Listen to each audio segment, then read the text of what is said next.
மாண்புமிகு உறுப்பினர் ஈஆர் ஈஸ்வரன். மாண்புமிகு பேரவைத் தலைவர் அவர்களே, ஆளுநர் உரை மீது விவாதம். ஆளுநர் இந்த உரையை படிக்காமல் சென்றிருக்கிறார் என்பதற்கு ஒரு கண்டனத்தை பதிவு செய்து என்னுடைய உரையை துவங்க ஆசைப்படுகின்றேன். கலைஞர் மகளிர் உரிமை திட்டத்தில் கூடுதல் பயனாளிகள் சேர்க்கப்படுவார்களா என்ற அனைத்து சட்டமன்ற உறுப்பினர்களுடைய அந்த எதிர்பார்ப்பை நேற்றைய தினம் துணை முதலமைச்சர் அவர்கள் 3 மாதங்களுக்குள்ளாக கண்டிப்பாக தரப்படும், சேர்த்தப்படும் என்று சொல்லி இருப்பதை நன்றியோடு வரவேற்று பேசுகின்றேன். சாதி சமமான, சாதியற்ற ஒரு சமுதாயத்தை உருவாக்க வேண்டும் என்று சொன்னால் பொருளாதார ரீதியாக எல்லோரையும் மேம்படுத்த வேண்டும். சாதி சார்ந்திருக்கிற பிரிவுகளை விட ஏழை பணக்காரன் என்ற பிரிவுதான் இன்றைக்கு பெரிய பிரிவாக இருக்கிறது.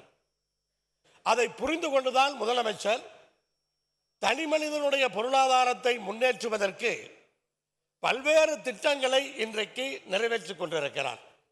அவருடைய நோக்கமெல்லாம் ஒவ்வொரு மனிதனையும் பொருளாதாரத்திலே முன்னேற்றிவிட வேண்டும்.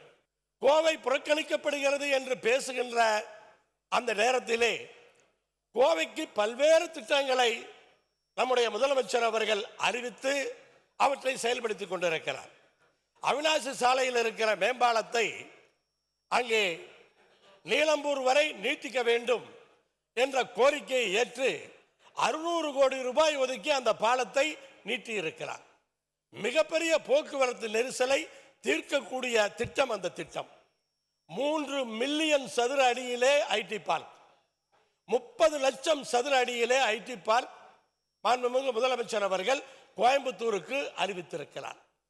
இது பெரிய வரலாற்று சாதனை.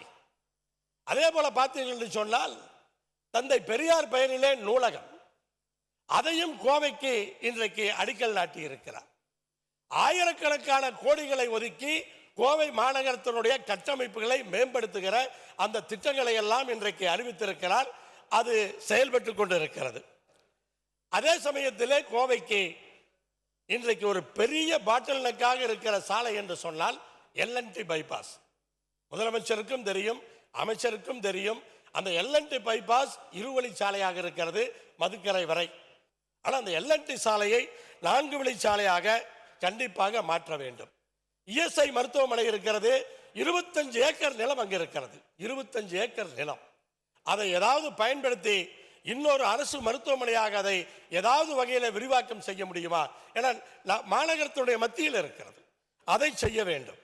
இன்னொன்று, இதயம் நுரையீரல் மாற்று அறுவை சிகிச்சை சென்னையில் இருக்கிறது. ஆனால் கோவையிலே அதற்கு வசதிகள் அரசு மருத்துவமனையிலே இருப்பதாக தெரியவில்லை. ஆனால் இதயம் நுரையீரல் மாற்று அறுவை சிகிச்சைக்காக கோவை அரசு மருத்துவமனையிலே கொண்டு வருவதற்கு உரிய திட்டங்களை கண்டிப்பாக வகுக்க வேண்டும். அதேபோல கோவை மாநகரம் என்பது விரிந்து கொண்டே இருக்கிறது. கோவை மாநகராட்சியை 2ஆக பிரிக்க வேண்டும். மாநகராட்சி அமைச்சர் அவர்கள் கோவை மாநகராட்சி, ஏன்னா சென்னையை 3ஆக பிரித்திருக்கிறோம், கோவை 2ஆகவாவது நீங்கள் பிரிக்க வேண்டும் என்று அன்போடு கேட்டுக்கொள்கிறேன். அதே போல தமிழ்நாட்டிலே மெடிக்கல் எவ்வளவு ஃபெசிலிட்டி இருக்குன்னு எல்லாத்துக்குமே தெரியும். அகில உலகத்தில் இருக்கிற பல நாடுகள் இருக்கவங்க இங்கே வராங்க. இந்தியாவில் இருக்க பல மாநிலங்கள் இருக்கவங்க தமிழ்நாட்டுக்கு தான் வர்றாங்க. அதை பயன்படுத்தி சுற்றுலாத்துறையோடு இணைந்து ஒரு மெடிக்கல் டூரிசத்துக்கென்று ஒரு தனி குழுவை போட்டு அதை ஒரு கவனம் செலுத்தி நாம் முன்னேற்றினோம் என்று சொன்னால் ஒரு மிகப்பெரிய அளவிலே அது வளர்வதற்கு வாய்ப்பு இருக்கிறது. அடுத்தபடியாக விளிம்பு நிலை மக்கள், ஆதி திராவிடர் மக்களுக்காக பல்வேறு திட்டங்களை இங்கே உறுப்பினர் சிந்தனை செல்வன் போன்றவர்கள் எல்லாம் இங்கே பட்டியலிட்டார்கள். அருந்ததியர் சமுதாயத்திற்கு உரிய பங்கு கிடைப்பதில்லை என்று சொன்னதால் முத்தமிழறிஞர் கலைஞர் அவர்கள் 3% உள்ளொதுக்கீட்டை கொண்டு வந்தார்கள். ஒரு பக்கம் 3% இடஒதுக்கீடு பத்தாது, 6% வேண்டும் என்ற அந்த கோரிக்கையும் இருக்கிறது. மாண்புமிகு பேரவைத் தலைவர் அவர்களே, அந்த 3% இடஒதுக்கீடு என்பது உள்ளொதுக்கீடாக நம்முடைய முத்தமிழறிஞர் கலைஞர் காலத்தில் அது கொடுக்கப்பட்டது. அது நீதிமன்றத்திலெல்லாம் போய் இப்பொழுது வந்திருக்கிறது. அந்த 3% அருந்ததியர்களுக்கு மட்டும்தான் பயன்படுத்தப்படுகிறது. ஒருவேளை அவர்கள் அதை நிரப்பாமல் இருந்தால், அதில் ஆட்கள் இல்லாமல் இருந்தால் அது வீணாக போகக்கூடாது என்பதற்காக 18% இருக்கிற அந்த ஒதுக்கீட்டிற்கு அதை போக வேண்டும் என்பதுதான் நோக்கமே ஒழிய இதுவரை அதை ஃபில்லப் பண்ணாமல் இருந்ததற்காக அடையாளமே இல்லை. மாண்புமிகு பொதுப்பணித்துறை அமைச்சர். அந்த ரோடை பொறுத்தளவுக்கு அது மாநில நெடுஞ்சாலை இல்லை, அது தேசிய நெடுஞ்சாலை. 2032 வரைக்கும் ஏற்கனவே அவங்க ஒப்பந்தம் போடப்பட்டு அங்கே டோல்கேட்டு வசூல் செய்து கொண்டிருக்கிறார்கள். இது மாநில நெடுஞ்சாலையாக ஒன்று ஒப்படைக்கணும் அல்லது 4 வழிச்சாலை ஆக்கணும்னு ஏற்கனவே ஒன்றிய அரசாங்கத்திலே நிதின் கட்கரி ஒரு முறைக்கு 2 முறை நேரடியாக நான் அந்த கோரிக்கை நானே நேரடியாக வைத்தேன். அவர்களும் எல்என்டியை கூப்பிட்டு பேசினா அவங்க 32 வரைக்கும் நாங்கள் டோல் வசூல் பண்ணிக்குவோம், அப்புறம் நான் விட்டுட்டு போகிறேன்னு சொல்கிறாங்களே ஒழிய அவங்க ஒன்றிய அரசாங்கம் மதிக்கவில்லை. ஆனாலும் தொடர்ந்து கடிதம் எழுதி கொண்டே இருக்கிறோம். அடுத்த முறை போனால் இது வலியுறுத்த தான் இருக்கிறோம். ஏன்னா அவங்ககிட்ட நம்ம வாங்கிக்கினா தான் ஒன்று நாம் போட முடியும், எல்லாம் ஒன்றிய அரசாங்கம் தான் வலியுறுத்தி அது 4 வழிச்சாலையாக ஆக்க முடியாது, மாநில நெடுஞ்சாலை இல்லை. மாண்புமிகு உறுப்பினர் ஈஸ்வரன். மாண்புமிகு அமைச்சர்களுக்கு நன்றி. ஆனால் அந்த சட்டத்தை முழுமையாக அது அருந்ததியர்களுக்கு பயன்படுத்தப்பட வேண்டும் என்ற நிலை வேண்டும் என்றுதான். மாண்பு பேரவைத் தலைவர் அவர்களே, 3% முழுமையாக அவர்களுக்கு பயன்படுத்தப்படுகிறது. ஒருவேளை எம்பிபிஎஸ் சீட் இருக்குனாக்கா 3% என்று சொன்னால் அந்த 3%ஐ நிரப்புவதற்கு அவர்களிடத்தில் கேண்டிடேட் இல்லை என்றால் அந்த இடம் வீணாக போய்விடக்கூடாது என்பதற்காக அந்த 18%க்குள்ளே அதை கொண்டு வந்து விடுகிறார்கள். எனவே கண்டிப்பாக அந்த 3% ஃபில்அப் செய்யப்படுகிறது, அது வீணாக்கப்படவில்லை. கலைஞர் கனவு இல்லம் அருமையான திட்டம், 3.5 லட்சம் நிதி கொடுக்கின்றோம். ஆனால் பிரதமர் வீடு கட்டும் திட்டத்திலே 2.82 2,82,000 அதில் 1,20,000 தான் ஒன்றிய அரசு கொடுக்குறாங்க. அந்த 8 வருஷமா இதே தான் கொடுக்குறாங்க. என்ன விலை ஏறாதா? இதே தான் கொடுத்துட்டு இருக்காங்க. ஆனால் ஒன்றிய அரசு அதிகப்படுத்தி தர வேண்டும், அதற்கான முயற்சிகளை மாநில அரசு மேற்கொள்ள வேண்டும். அதேபோல இனாம் நிலங்கள், கோயிலில் இனாம் நிலங்கள் என்பது அந்த காலத்தில் முன்னோர்கள் எல்லாம் கோயிலுக்காக கொடுத்த நிலங்கள். அதை ஒரு நேரத்திலே முத்தமிழர் கலைஞர் அவர்கள் அந்த வாரிசுகளுக்கும் அல்லது உழுபவனுக்கே நிலம் சொந்தம் என்கிற வகையிலும் அதை திருப்பி கொடுத்தார்கள். இப்போது அதை கோயில் நிலங்களாக வழக்குகளை போட்டு அதை எடுக்க நினைக்கின்றோம். பல ஊர்களிலே, குறிப்பாக கரூரில் எல்லாம் நடு ஊரிலே அது இருக்கிறது, மாநகரத்திலே அது இருக்கிறது. ஆனால் அதை பரிசீலித்து அதற்கான தீர்வுகளை காண வேண்டும்.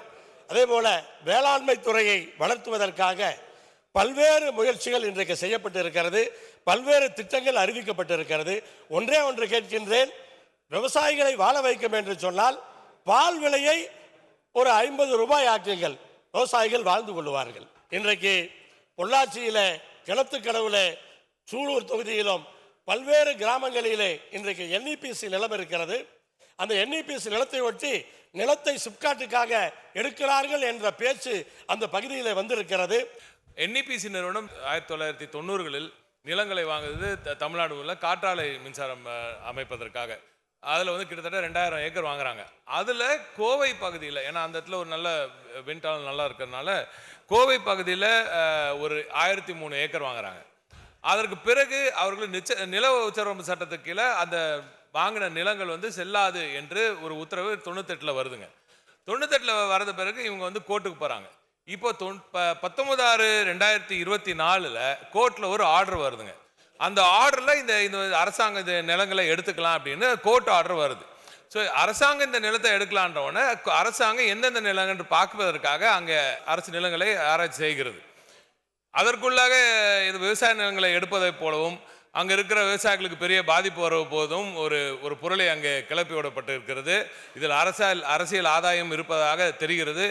ஆனால் இதில் இன்னொன்று, இப்போ இதை நிலத்தை ஆராய்ச்சி செய்யும்பொழுது என்னெல்லாம் கவனத்துக்கு வந்திருக்குன்னா, இந்த 1003 ஏக்கரில் ஏறத்தாழ ஒரு 200-300 ஏக்கர் தனியார் பல தவறுதலாக பத்திரம் செய்திருப்பதாலும் அவர்களால் தூண்டிவிடப்படுவது என்ற ஒரு தகவலும் அங்கே வருகிறது. எதுவாக இருந்தாலும் டெல்டாக்காரர் மாண்புமிகு திராவிட நாயகன் அவர்கள் நல்லாட்சியில் விவசாய பெருங்குடி மக்களின் நலன் கருதும் இந்த ஆட்சியில் நிச்சயமாக விவசாய பெருங்குடி மக்களுக்கு எந்த ஒரு பாதிப்புமின்றி வளர்ச்சி வரும். தொழில் வளர்ச்சி கோவைக்கு மிகவும் அவசியம் என்பது எல்லோருக்கும் தெரியும்.